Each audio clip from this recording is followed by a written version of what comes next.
So I hope you enjoyed the hospitality on offer. And we move now into the afternoon session. You'll notice from the program the theme is moving towards technology and after treatment especially for future emission standards, achieving especially the Euro 6 compliance, the final Euro 6. So we're very glad to have some expertise on hand to explain some of the intricacies of what's possible. And our first speaker is Magnus Lewander, who is General Manager Product Management at Haldor Topsoe. He's going to give us an update on SCR systems for future emissions regulations.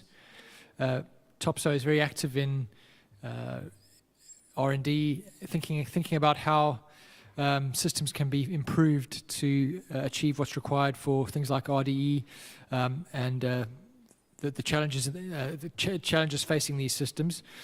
His topics are taking a system approach to after-treatment solutions, RDE and dynamic response, and stability issues.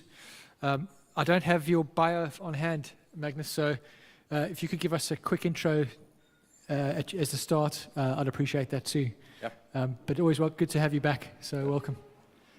Thank you. I have a background in combustion, diesel engine combustion. I did a PhD back in 2011. I defended that thesis that I did. It was about multi-cylinder control and optimization of diesel combustion. Then I started as a team leader at Haldor Topsoe Engine Laboratories. I worked as a team leader for 2 years.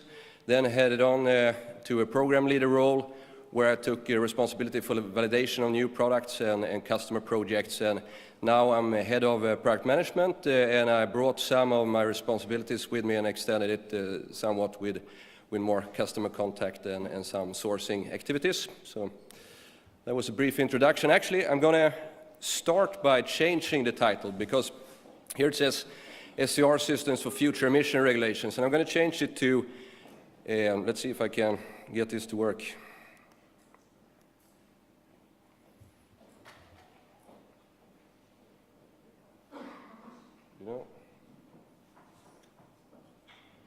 He said, try again. Try again. Try again, and it worked.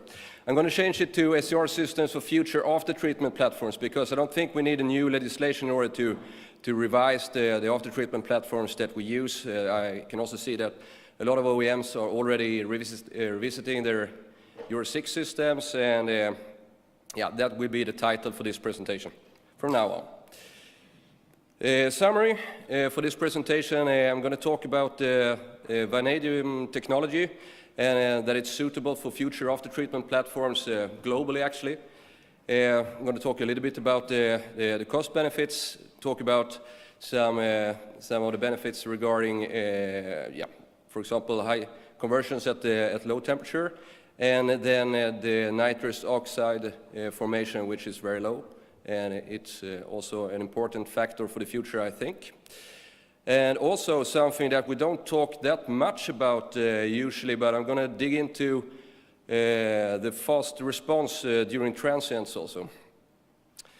After that, we're going to have a look at customer project, a demonstration project together with an Indian OEM. We have looked at urban city bus application, and I'm going to show you that we can keep the DeNOx efficiency and the passive regeneration high even without using thermal management.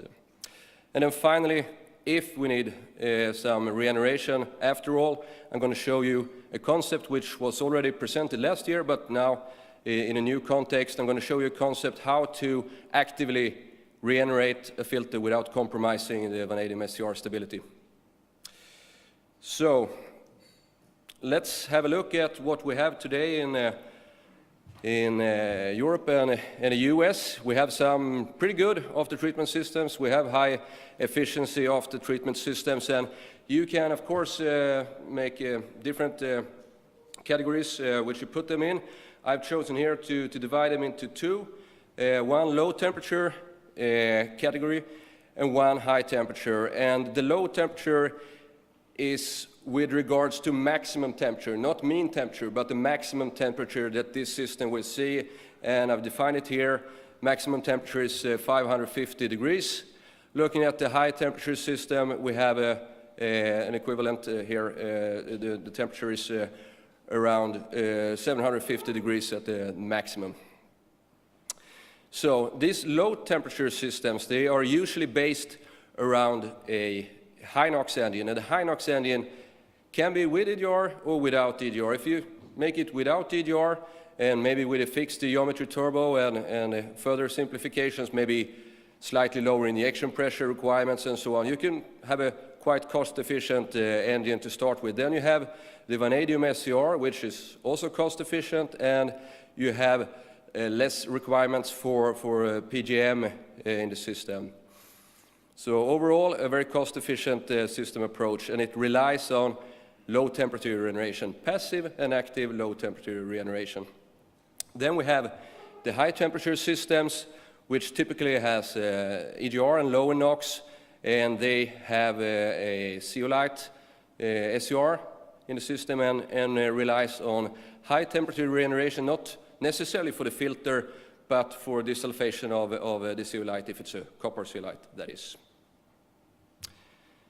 So let's have a look at the nitrous oxides and how they differ between these two systems. If you use a vanadium SCR, you have regions where you produce and form nitrous oxides, but those are located more to the higher end of the temperature spectra in which we operate. So between 200 and 400 degrees, which is very realistic operating conditions, we don't see that much N2O being formed on a vanadium catalyst in comparison to the copper catalyst. And I think this is something important for future emission legislations, but also for a revision of current ones. Maybe you could use some of what you revise now also for future emission legislation, who knows?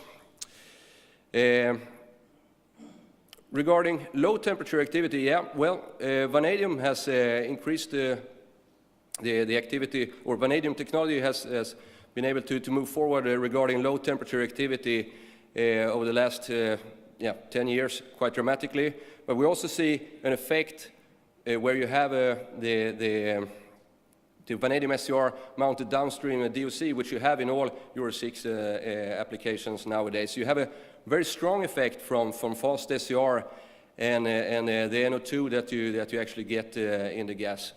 So we see some pretty good low temperature activities already down at 180 degrees. I don't think that 50% NO2 at 180 degrees is realistic. It just shows you something, how you move the activity with the NO2 here. Then to something new, I think, which we don't talk a lot about at least. It's the SCR dynamics, and here I'm going to focus on two things: dynamics and transient with regards to urea dosing, and transient with regards to temperature. And I'm going to compare vanadium SCR and copper zeolite SCR. And the experimental setup here is also the setup that we're going to have a closer look at later. It's the Indian OEM engine. It's a quite small engine, 3.8 liter. We have 110 kilowatt of rated power, and an SCR volume here at around 2.5 times the engine volume, which is, ballpark Euro 6 volumes at least. We run this engine, operate it constantly at 1500 RPM, and we control the temperature by changing the load. From the engine we get 5 to 7% NO2 to NOx ratio, and we have used a commercial vanadium SCR, commercial copper zeolite SCR, which we have acquired from a muffler on the market. It's Euro 6. So let's have a look at the SCR dynamics with regards to response to ammonia or urea dosing. So what we see here is basically, let's see, no. Do we have a laser here or this one? No. We start from the top. We see NOx conversion, and then we have the ammonia slip, and then at the bottom we have just the ammonia to NOx ratio. So it shows basically a step response to ammonia to NOx changes. And as you can see here, when starting at the lower temperatures, you also had 200 degrees with me, I don't think that it's as interesting as 250 degrees, which is very much an operating point nowadays. You see there's a big difference in response to urea dosing. We start without dosing anything. When we switch it on, we have a very fast response on the vanadium SCR. Then, of course, you can compensate for this. We don't need to start with dosing ANR1. Maybe we could dose ANR4 or something like that, just boost it. But then, that of course requires some pretty good evaporation and, urea injection system and good mixing in order to be able to utilize this and not only make deposits, because at low temperatures it's not super easy at least to get this working right. So this strategy is constrained by evaporation unit and mixing and so on. If we look at the temperatures here, this is low space velocity, but look at the temperatures, it's 250 degrees, and look at the conversion, which is actually approaching 1. It's actually up at 100% conversion when we do overdosing. We see that we get slip also. That we do because we cannot use all the ammonia with dosing. But this shows you something. This is low space velocity, I will tell you that, but still it shows something. It's still an operating point. It's 1500 RPM. It's an operating point which is valid, and the size of the SCR is 2.5 times the engine volume. It's maybe on the bigger end, but still realistic. So you can see that the low temperature conversion is really high, even though we don't have really any NO2 in this gas either. It's without any DOC here. So let's move on to more mid-range temperature, 350 degrees. We see that the faster response for both catalysts. We have a very fast response for the vanadium, but the copper is not that far after. And I would say it's not a big problem here to do some overdosing and to handle this difference in your urea dosing strategy. So, but it's still a pronounced difference. You can see that the vanadium SCR responds quicker. Then to another kind of transient. Here we actually do a change in temperature instead of ammonia dosing. So what we do is that we operate as usual on 1500 RPM. We have a load which gives us 250 degrees from the start, and then we ramp up the load to give us 350 degrees in the end. And during this, we dose ANR1, and what we see is basically the slip characteristics during a temperature gradient. That is what we see if you don't do anything with your dosing strategy, that is. So we have a quite huge difference in the ammonia wave, so to speak, leaving the SCRs, and this has to do with ammonia storage. Of course, the copper zeolite has quite much larger ammonia storage than the vanadium SCR in this case, but it also, of course, puts some more stress on the downstream component, the ammonia slip catalyst, which has to take care of this, either by storing it or by converting it in a pretty quick and effective manner in order not to get problems. So also this difference in storage explains a lot of what we saw before with regards to response time when it comes to changes in ammonia or urea dosing. So to summarize this so far, talked a little bit about the cost benefits of the vanadium systems and vanadium SCR in particular. We talked about the high low temperature conversions and low nitrous oxide formation. And finally, we took a look at the transient response. What we haven't talked about and what is maybe the big issue to talk about here is how to manage the temperature on the SCR, because we know we should not be above 550 degrees with a vanadium SCR. So I'm not going to go there directly, but I'm going to come back to that later. We're going to go to the demonstration project that I briefly touched upon here before. It's a BS6 Indian regulation that we're working towards. It's with an Indian OEM. It's an Indian city bus application. And we're going to start out in a conventional way by running a couple of, it's the same engine as before, by the way, a couple of WHTCs, starting off with a cold cycle. And here in the cold cycle, we can see that, yeah, you have the same order of plots again. The NOx is quite high in the cold cycle, and this is mainly due to that we have a quite large DPF. So we have a thermal inertia in the DPF, which is not beneficial for the cold start here in this case. We see also that we cannot really affect this that much with the means of thermal management that we have in our hands in this application project. We use the exhaust flap to partially close it to increase temperature. What we do see is an effect on fuel economy, and fuel consumption increases by approximately 2.5%, and we don't get that much in the cold cycle here. In the hot cycle, we get actually more, or relatively more. It's about the same, but relatively more. We actually get a very high DNOx efficiency here with the thermal management strategy. We have the 0.1 gram per kilowatt hour in NOx in the hot cycle. With the strategy without thermal management, we actually also get surprisingly good results, I would say, given the previous experience I have from other projects. And we have the 0.28 grams per kilowatt hour being so good that we actually managed to get just on par with the legislation. Of course, it's not good enough for like the serial production application. But for this case, I think it shows the potential here.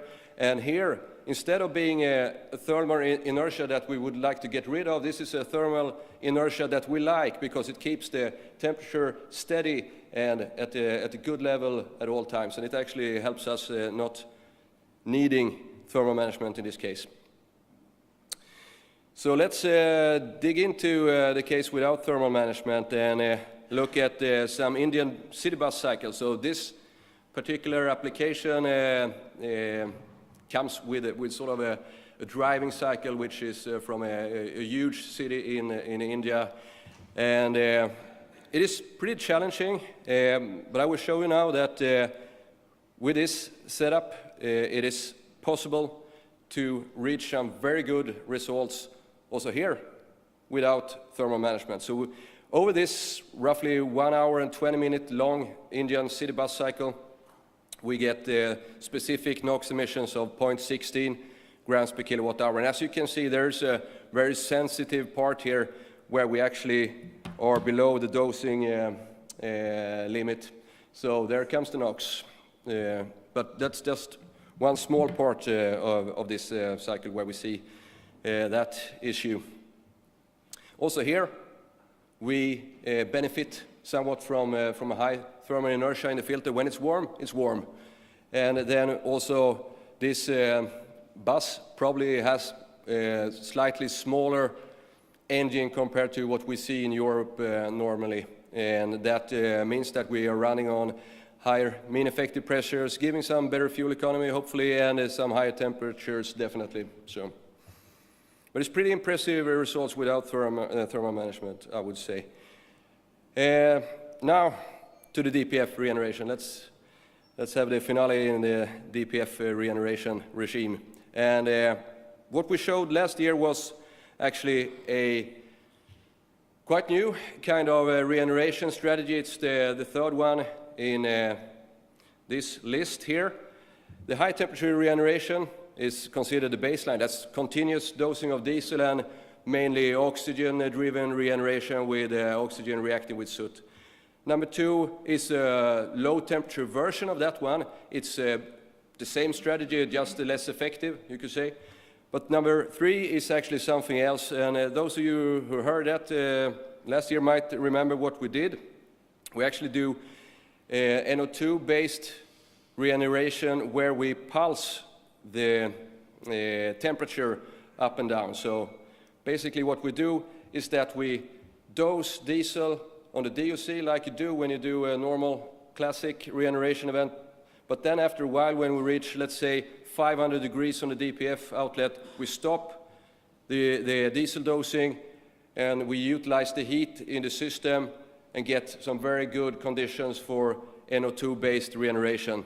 When we reach lower temperatures again, we do it all over again. So we just cycle this on and on until we have emptied the filter. And in this case, we ran 8 cycles, and these 8 cycles were able to remove the soot from a filter which was loaded with 2 grams per liter. Was able to remove it completely, and this was verified on a scale outside the test cell before and after.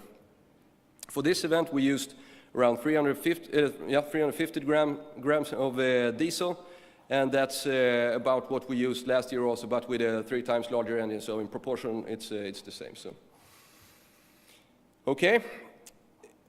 Then, is this needed really? Yeah. Well, for this application, it's extremely difficult to load the filter with soot. We had to be really creative and invent a very short cycle which is about 20 seconds, where we run the engine in idle, then we hit the throttle, and we utilize the turbo lag in order to get less air and poor combustion to generate some soot. Then temperatures are increasing on the DOC and DPF into a regime of very good passive regeneration, so there we need to stop pretty quickly, and we need to turn into motoring mode. To cool it down again, the system down again. And then we do this all over again, and again. So it's a very, very strange driving pattern, you could say. But with this approach, we actually are able to put some 0.1 grams per liter per hour, which means that for this experiment, where we wanted to have 4 grams per liter, we ran 40 consecutive hours in this way. Poor engine. And we weighted the filter on the scale, put it in again, and then we ran these cycles that I showed you before. Just normal Indian city bus cycles without thermal management. And gradually, we decreased the pressure drop, and after 9 cycles, which is roughly 12 hours, we decide to pick up the filter and put it on a scale again, and we can conclude that we have actually removed all the soot again. So, yeah, for this application, it seems that active regeneration is in an absolute emergency situation. Otherwise, the passive regeneration will handle the soot on the filter. So that is about it. I will finish this presentation by summarizing what I've been talking about. I've been talking about vanadium technology as a suitable alternative for future after-treatment platforms, and that is globally, because it's also quite robust towards sulfur, for example, which I haven't touched that much upon here. We have some cost benefits. We have good conversion. We have low formation of nitrous oxides, and we have also fast responding catalyst, which responds fast to transients, both temperature and ammonia dosing or urea dosing transients. I've showed you that we can keep DNOx efficiency high and passive regeneration high, even if we have a challenging driving cycles like the Indian bus cycle that we used here in this demonstration project. And finally, it's also demonstrated here today and also last year that we can manage active DPF regeneration without exceeding the 550 degrees on the SCR, which makes it possible also to use other places in the world, so to speak. Finally, the green truck of the year in the upper right corner says hello. It's based around this particular concept, more or less. Thank you.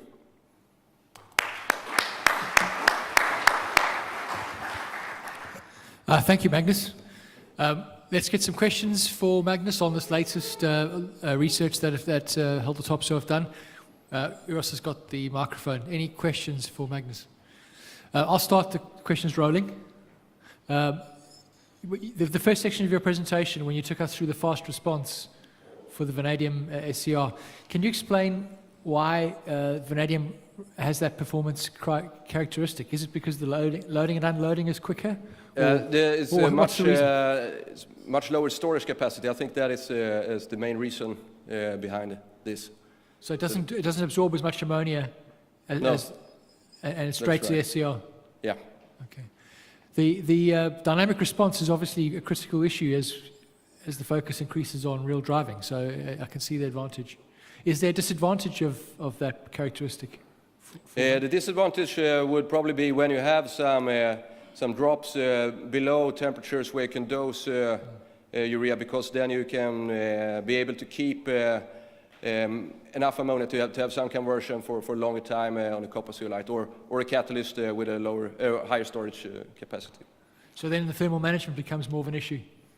I would say that you might need to really address these points. As you saw maybe in the cycle, the urban city bus cycle that I showed, there was a part not that long, but a part where you were not able to dose, and there you would probably address those segments or periods of time with some proper thermal management measures. To avoid those peaks in the NOx emissions. To avoid peaks in NOx emissions, yes. Yeah. Thank you. Any questions? Let's take any questions from the floor. Any questions for Magnus? I think that's it then. I think you've covered the topic. Yeah. So thank you very much. Okay. Thanks. Thank you.